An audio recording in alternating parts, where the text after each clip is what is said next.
Wired Wilson வெனசான்ற பொண்ணை பார்ல meet பண்ண ரெண்டு பேத்துக்கும் பார்த்த உடனே கப்புன்னு காதல் பத்திக்கிட்டு வாரக்கணக்கில் ஒன்னா சந்தோஷமா இருக்காங்க. அந்த காதல் தீ அவங்களுக்கு நடுவில் கொழுந்து விட்டு எரிஞ்சதால அதோட விளைவா வேட் வெனசா கிட்ட என்ன கல்யாணம் பண்ணிக்கிறியான்னு ப்ரொபோஸ் பண்ண அவளும் ஓகே சொல்லிடுறா.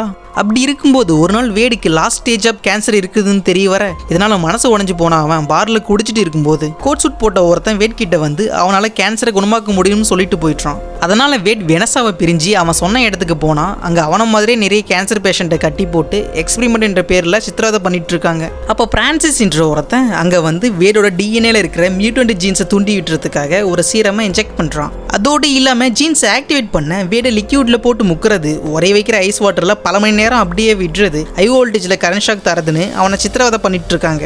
அப்பவும் அது ஆக்டிவேட் ஆகாததால வேடை கண்ணாடி பாக்ஸுக்குள்ள வச்சு அதுல இருக்கிற ஆக்சிஜனை உறிஞ்ச அவன் சாகர நிலைமைக்கு போய் கடைசி கட்டத்துல கேன்சருக்கு ஏற்ற மாதிரி உடம்பெல்லாம் மியூட்டன்ட் ஆகிறது.